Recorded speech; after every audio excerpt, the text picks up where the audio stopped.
Welcome, Paul. Hello. Hello there. Hello there. Yeah, like I don't know. Most of them you do a bit of an intro, don't you?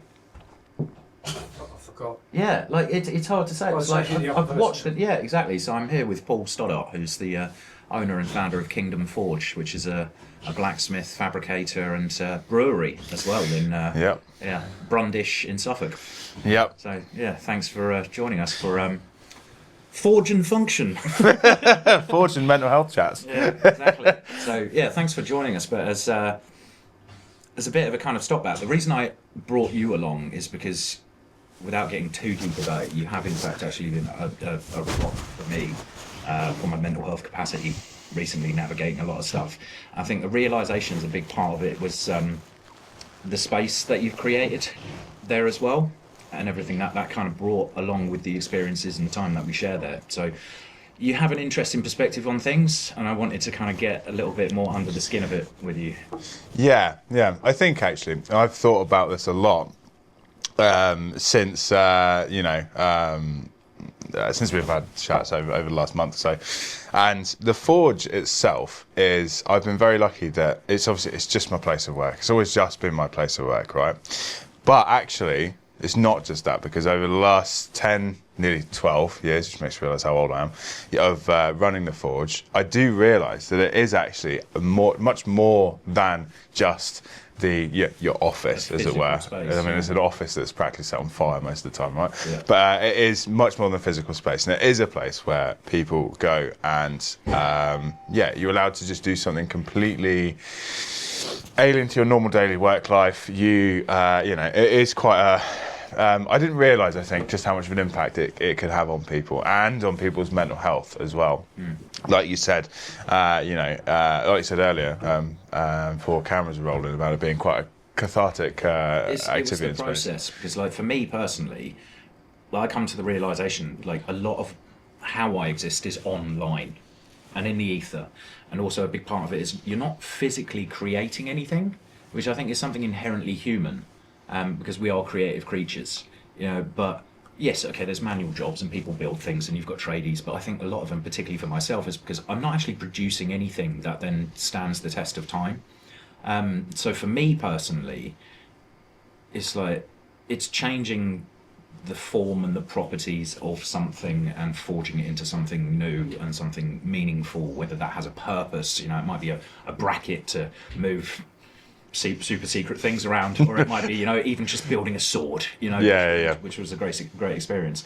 So yeah, I think it's the catharsism of being able to come into an environment where that's not something for you, it's daily, Yeah. but for a lot of people it's not, and you see what it means for people to be in that environment, be guided through a process to learn something new, physically change the properties of something, and then also having something tactile to take home with Yeah. them to feel proud about. Yeah. It is. It's fun. It is. Yeah. It's a very cathartic process, and it's a lovely process. Whether you're forging, whether we're doing machining and grinding and all the rest of it, gradually seeing something come to life that you've kind of have stuck up here, Yeah. no matter how well you try and put it on pen and paper. Actually physically having it in front of you.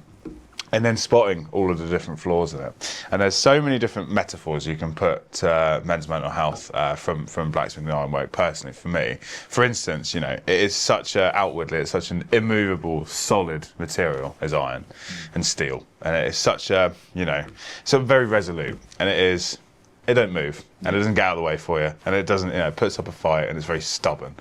But if you use the right tools and techniques, and have patience, and it is actually quite a malleable And material and effort. It does take effort. Yeah, steel doesn't just sort of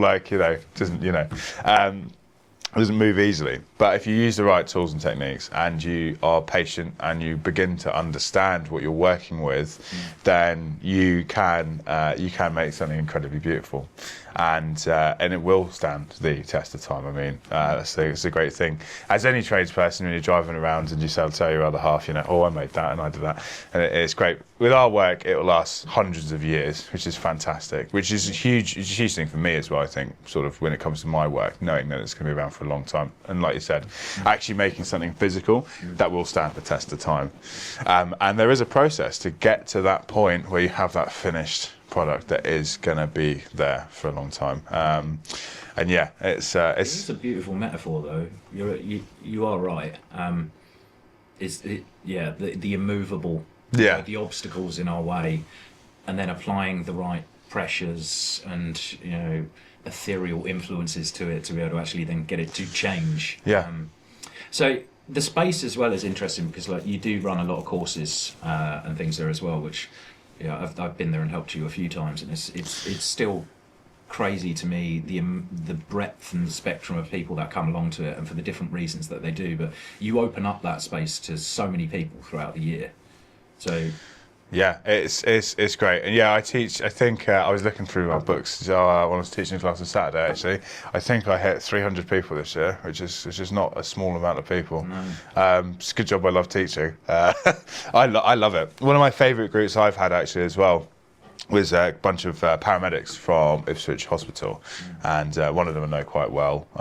Works with my mum, who's a nurse, and their humour is very interesting, and they're like the way they deal with things, and from obviously they see abhorrent stuff every day, and yeah, it's really interesting. You get to meet such an amazing range of people, whether it's those paramedics that you can see how they deal with their troubles with dark humour and things like that, and see how they work. We have obviously a lot of veterans. We have a lot of serving members of the armed forces, both US and UK, and it is it's really, really good to meet these people. And I find that quite bizarrely actually, especially in recent times, I've noticed this, is that people are quite happy opening up about stuff and talking. And it's like you almost feel like, I'm thinking of a couple of conversations I've had with students in particular here, but it's almost like, they weren't on their own in the forge. They were with like 7 other strangers who were paid to come and do a day of metal bashing. Yeah. But when you talk to them,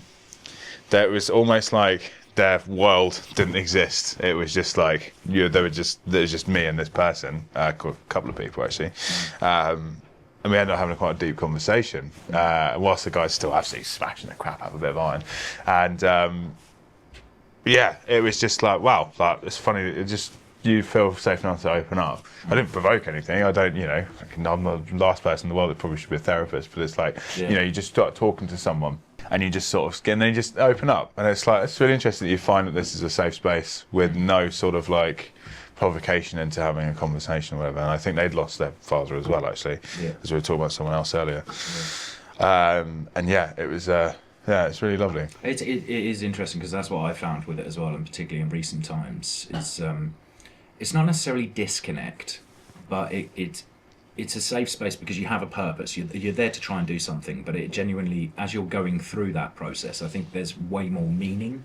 Yeah. When we've been there and there's been courses, that everyone's taking different things out of it. There's an element of banter, particularly if you've got like 14 squaddies from Lake and Heath coming down for their own reasons. Yeah, when I first came across it was because one of my closest friends' fathers passed away, and originally booked the course to do it with him, and then I ended up then being invited to come along, and we went and did it, and I could see what it meant to him, and it's also a shared experience as we're kind of going through that, and it's what you're producing and what you're bringing out of it. So the space is interesting because you see people come for different reasons. You've got the people from the courses, but the community that you build and what they're bringing out of it, and then the support that you get. Is it doesn't have to be, therapy isn't sat down in a white room with a box of tissues, pointing at how does that make you feel? Exactly. It's just an environment where you can just shed and get back to something basic that has and a tactile nature. Like we talk about, it's like health, right? You got to go running, or you got to eat better, or you got to do all these kind of things. It's like, it is that process. My hands are physically blistered from spending a day in the forge. Oh yeah, of course. I've got soft computer hands, Again, it's like the catharsism that comes out from getting it hot and hitting it, and really kind of changing the properties of something.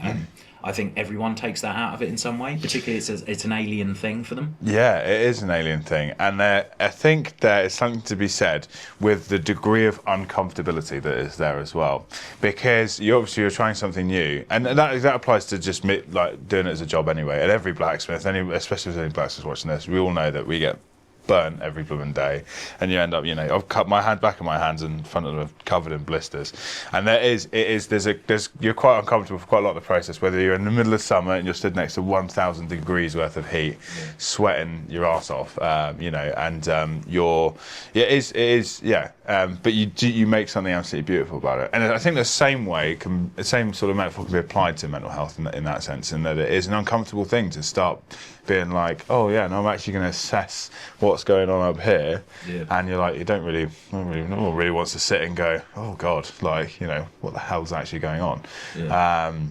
But once you begin that process, you start to be a bit more, once you begin, spending more time next to the fire, swinging a hammer more, getting more blisters, and you get more comfortable with it, and you get a bit more relaxed, and you sort of get a bit more comfortable.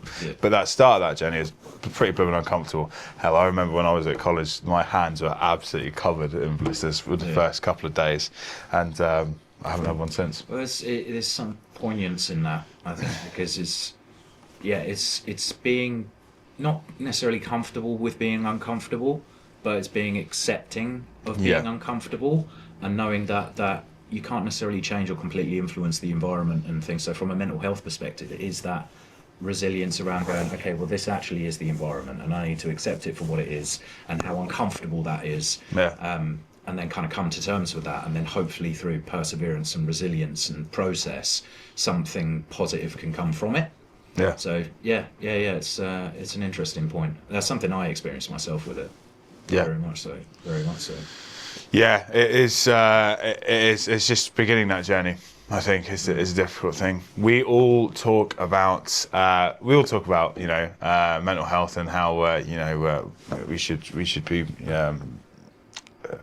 all seek to understand it and to understand the way that we work, and we absolutely should. But it's actually actioning it and putting it into actions, and sort of the way you can try and understand yourself. Actually getting on with it is quite. You sort of often need a bit of a kick up the rear. And I do think as well, for a lot of people, for myself in particular, I think it's one of those things where you're like, you may think, oh god, maybe I should go to a therapist, or maybe I should chat. I really should. I've got so much going on though at the moment. Next week, whatever, and it continues. You continue putting it off and try having those proper deep conversations. And also, if you go to the pub with your mates, last thing you want to do is go, man, I'm absolutely miserable at the moment. Like, and bring the tone down on Friday, Saturday night. But you really should, and you should open up. It's one thing saying it, but if you don't actually get on with it, then eventually, pretty like me, you'll end up putting off, and then you hit pretty much a crisis, and you're like, oh.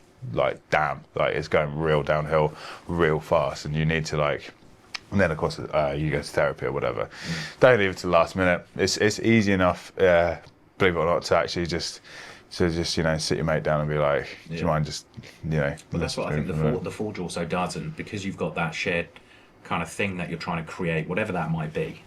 Yes, you do it like huge projects, either artistic or industrial or whatever it is, but the people that come into that space, that you invite into that space, they're there to produce or create something through that process. But it's a learning journey.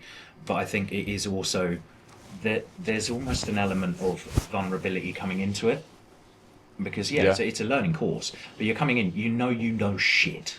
You know nothing about this. And you talked about the importance of understanding yourself as well, and I think that's kind of a big anchor to it all. But it's going in with the anticipation, knowing that you do not have the tools or the skills to be able to achieve what you want to achieve, but it's then having that space to be able to forge and change your approach and drive towards a goal and produce something. And I think that's why, when I've been there and there's been courses on, that's why people generally start to feel vulnerable, because it's an accepting space where they're like, I don't have the answers, I don't know how to do this.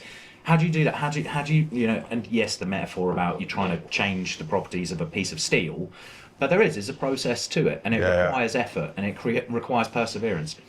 And the beautiful thing about it is also the fact that the imperfections are also kind of beautiful. Yeah. This is it, right? With blacksmithing, in particular. I mean, let's look at this pragmatically, right? If we a customer wants a gate just to fill a space. Now, the easiest thing to do is to cut up a load of steel, weld it together, bang it in, powder coat, perfect, flawless finish, fine, done. And yeah, that's what people want, especially if it's a more modern design. But what we do as traditional blacksmiths, as opposed to fabricators, is it is that hand forging, and it is that more traditional methods of making it, and that's just because that's what we do. But that comes with a lot of imperfections, which is funny because it's actually a more expensive product, right? Yeah. But it's full of hammer marks and it's full of file marks and stuff like that, because you have to fit everything up, all mortars and tenons and all the rivets Those up are the nice. scars that prove the process. Yeah. The effort that went into. Yeah. Rather than saying that's pushed out by a machine, patched out by a machine, it does have those flaws within it. It still fulfills its role and its purpose as a product or as whatever it is, as a tool, whatever you're making. But yeah, there certainly is flaws. And I was actually walking through Cambridge the other day, and outside the Fitzwilliam Museum, I think there was a whole new run of they're not brand new railings, tied onto some other railings. And I was walking past, all the rail headers, you could see every hammer blow of the guy who's obviously tapered, or team of people, because there's a lot of that are tapered these points, much like the ones we did for Norwich Castle with Suffolk Welding. Yeah, so you can see every hammer, but you can see the process in other people's work, and it's always nice. You can just be like, actually, do you know what? It's a little thing. It's quite sad, really. I suppose. It's not. It's fingerprints. And It scars. is actually, and it almost tells a story, because looking at that, full well that someone stood at an anvil, swinging a hammer by hand, because they're all hand hammer blows. And it's really nice that you can see that process. And that person was sweating their ass off, getting really fed up with forging like 1,000 points on the ends of bars. And it is lovely. And going back to what I was saying earlier, it is, because we all understand what it is that metal is like to work, and how difficult and immovable it can be. It's just nice. People. Like people, yeah, exactly. you just need to, like I said earlier, you just need to apply the right tools, pressure, heat, and everything, and the right environment as well. And And sometimes destruction is required to be able to rebuild. Yeah, absolutely. And it is quite a destructive process when you think about it. But you can't really. You obviously can't really work metal without removing material in some way or another. That's it. But yeah, I love it. Yeah, so many metaphors. So many metaphors. But that's why I found it such an interesting topic, and we've sat at the pub or at the forge doing stuff, and we've kind of talked about this stuff. But that's why I thought it was so relevant, because the parity and the metaphors that come with it. I think there's a lot, and I've taken a lot out of it personally. So, what about yourself personally then through this kind of journey? Because not every day is freaking great, as we know. But how has what you do kind of helped you regulate and manage your own mental well-being? That's a really interesting question, actually, and again, it's something I've thought about a lot recently, especially over the last few months. I think, personally, as with any job, there's highs and lows, right? And because the job can be quite a violent job, and it can be quite, like I say, you get burnt, you get covered in weld spatter and mill scale and all the rest of it. It's loud, it's noisy, you can't hear yourself think sometimes, especially if Jack's using the power hammer. I want to absolutely slap him. I love him, but yeah, there's a lot going on. There's a lot, and it's almost like a sensory overload sometimes. You're just like, Jesus Christ, I just want to be in a room in some quiet, or I just want to sit and have an admin day. And it is, you have to push yourself to be like, actually, I really need to get this job done. Yeah. And you have to subject yourself to it, even though it's just a normal work. And so it pushes you out of your comfort zone a little bit, even after 10, 12 years of doing it, which I find actually is quite good. You get to the end of the day and you're like, I got everything done that I needed to do, and this job is now ready to go off to a customer or whatever. And it helps push you out of your comfort zone, and it also, there is that sense of pride when you have finished something, especially when it is quite a high profile, really cool job. Like we were doing some top secret parts for some top secret things the other month, and it's just really cool. It's really cool, and it gives you immense pride. And I'm very lucky over the years that whilst I love my job, and my job is kind of key to who I am as a person, which I know there's it's a weird thing to say, but that is my job makes up a quite large part of my personality. I've only just come to I think it realise. does with everyone. Yeah. And like, for instance, this isn't the fact that I'm saved in most people's phones as Paul the blacksmith. Yeah. Like, I swear no one knows my last name. Might as well just be the blacksmith. I might change it by deed poll. But it's a big part of my personality, and I'm at my happiest and I'm at my peak when I feel an immense sense of pride in my job. And I'm very lucky that I get to do some really wacky and out there jobs, like these actors for King Charles. Things like that are just like, and it helps me go, you know what, work is hard sometimes. Yeah, it sucks sometimes, same as any other job, right? But actually, I'm immensely proud of it and of what we do. And then all of that mixed in with the aspect of being able to meet new people, complete randomers on complete strangers on courses. Yeah. It really gives me that balance personally, and it really, it means that I can do my normal work and feel fulfilled in a way, and then also I can meet new people. They've all got their own stories and stuff, and I love chatting to them, and it's really great. Certainly has its low points, certainly does, and of course being self-employed is.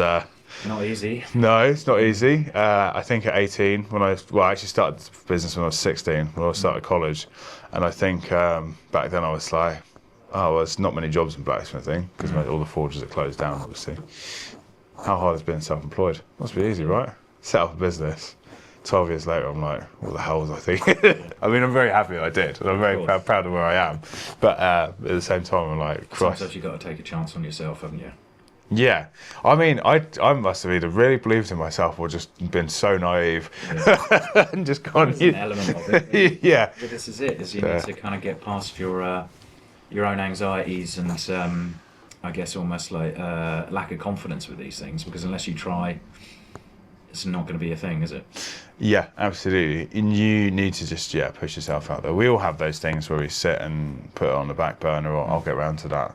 And it is difficult to get on with it.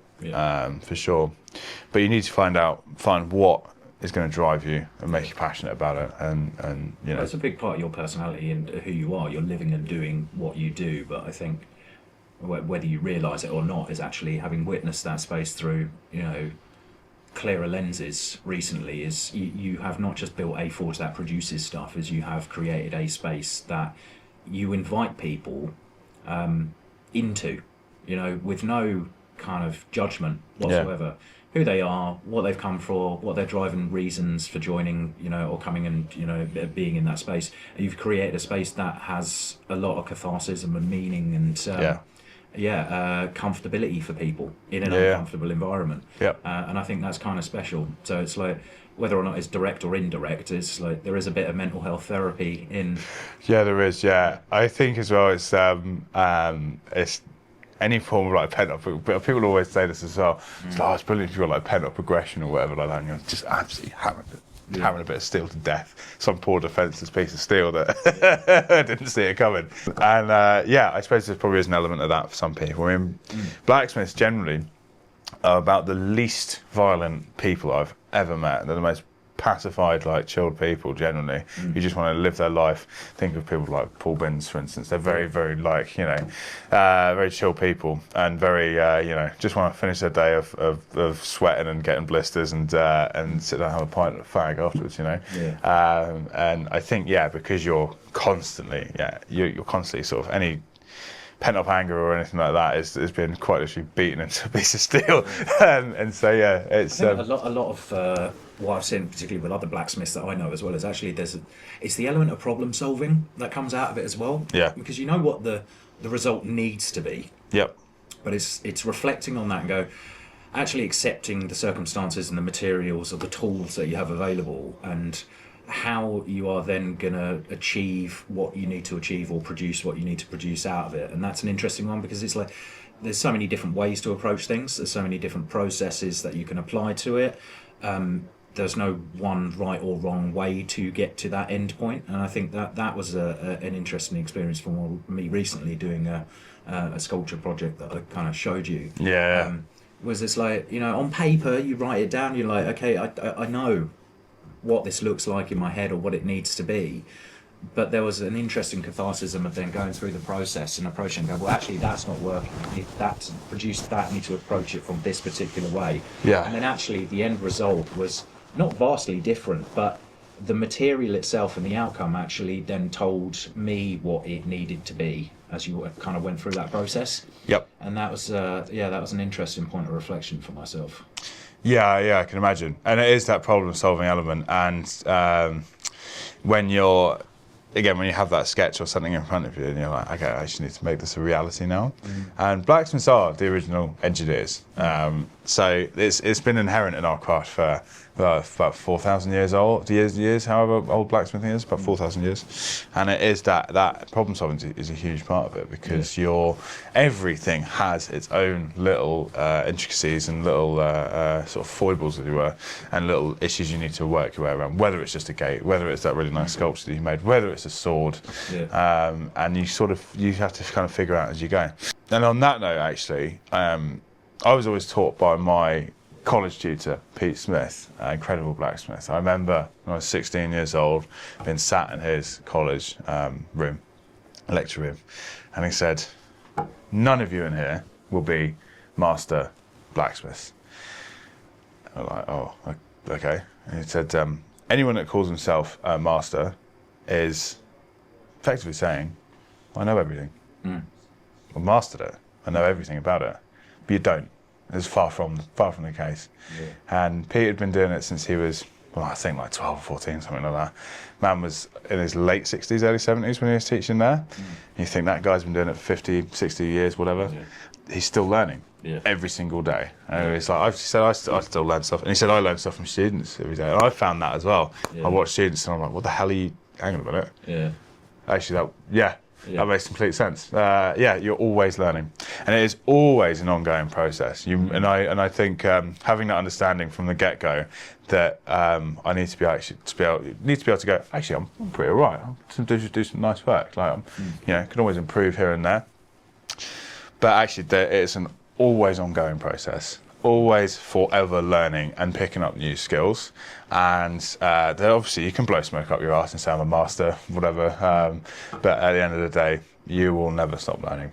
That's the separation of ego, isn't it, as well? So it's an interesting perspective, because if you go in and you go, you're not open to change or learning or accepting other points of view or approaches or ways of dealing with things. So I think it's a really, really nice kind of punctuation point to it.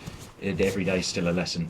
It is, and obviously we have so especially some crafts have that accreditation scheme of your apprentice, journeyman, master that is clearly defined and laid out, and that's fair enough. If you hit that point, you've done your you then become an accredited master. But going around saying I'm this, that, and the next thing, you're not, and you'll always be learning. Same applies to mental health. It's always an ongoing journey, right? It's not just gone. You don't go, I've mastered it now, done, sorted, over. Oh great, I'm perfect and it's absolutely fine. No, it's always going to be that ongoing journey, isn't it? And you're always going to have those difficult conversations, whether you're blooming 16, 30, 80, whatever. And that's why you need a space where you can find some new tools, ways of approaching it. Where you can hit some steel with a hammer and make some awesome stuff.